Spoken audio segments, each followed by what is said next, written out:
सबैमा नमस्कार।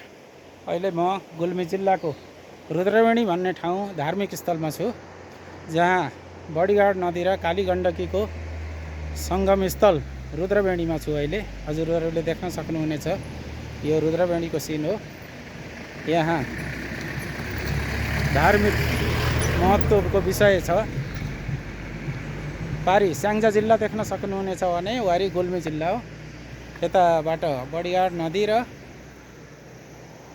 उताबाट काली गङ्गा आएर यहाँ सङ्गम स्थल रुद्रवेणीमा सङ्गम भएको स्थल हो। अहिले हजुरहरूले देख्न सक्नुहुनेछ यो रुरु क्षेत्र। काली गण्डकी करिडोर मुस्ताङ जाने बाटो पनि यही पुलबाट भएर काली गण्डकीको तिरैतिर गइन्छ।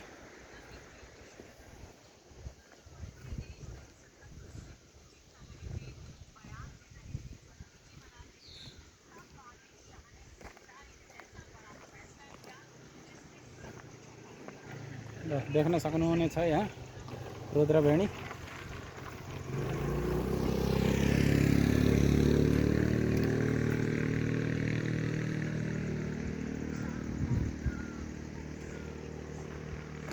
निकै रमाइलो छ। हस्, नमस्कार।